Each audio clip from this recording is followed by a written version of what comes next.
Hello, I'm Hannah Kaplan, and this is the WCS Wild Audio Podcast, where you'll find reported audio stories covering the latest news and newsmakers from WCS's field sites, zoos and aquarium, and their conservation partners.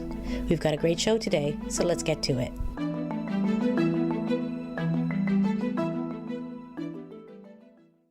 You may have heard about the large scale of the current species extinction crisis.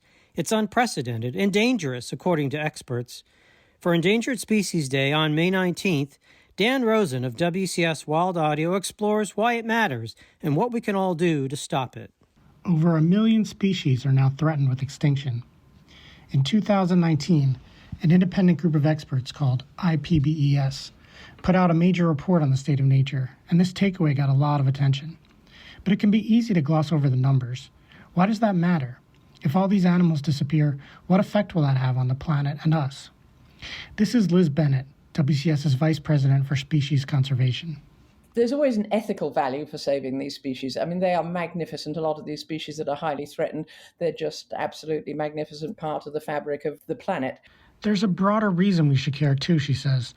Forests without elephants or oceans without whales won't be nearly as effective at making Earth more resilient. Every species contributes to that really solid web of life that basically protects all of us. It helps to generate the oxygen that we breathe. It mitigates the climate that we live in. And so we all need these intricate webs of intact systems. There are two major causes of the current decline, both caused by us humans. One is the loss and fragmentation of habitat. 60% of the world's terrestrial surface is now highly modified by humans. Only about 20% is considered fairly intact. And that varies somewhat by types of habitat. So it's places like deserts are more intact, whereas somewhere like tropical forest, where almost 2/3 of the world's terrestrial species are in tropical forests, and less than 20% of that remains intact. Overexploitation is the other big cause of extinction, whether it's for food, for medicine, for pets, or for ornamentation like with ivory. Then another one that really does impact some species pretty heavily is disease issues, such as avian influenza and African swine fever, which are really causing problems for some species around the world today. Among its strategies, WCS is addressing the threats by working with local governments, indigenous peoples, and local communities to protect intact landscapes and ensure these habitats have the full complement of species they require. We also need to supplement that with things to address the illegal and unsustainable trade in species as well, through working out further along the trade chain to try and break the trade chain, reduce demand for some of these things, and work with policies and laws to make that more effective as well. There are things you can do to help too, Liz says. One is to act locally by getting involved with the local naturalist group where you live. And another thing that we can all do is really be careful in our buying choices.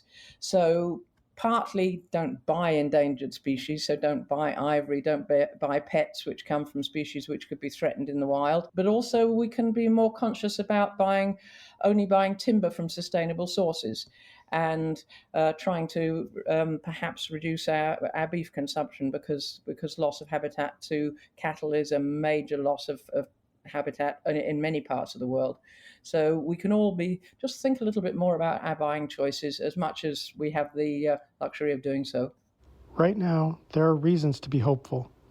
We've learned a lot in the last couple decades about how to save species. We know how to do it.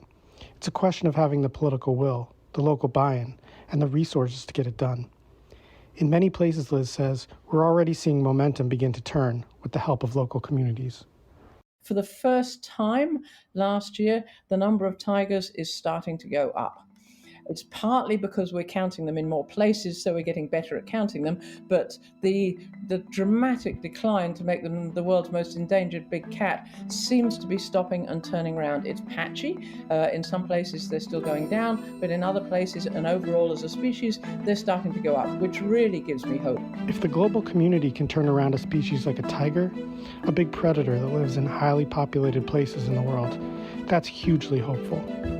For WCS Wild Audio, I'm Dan Rosen.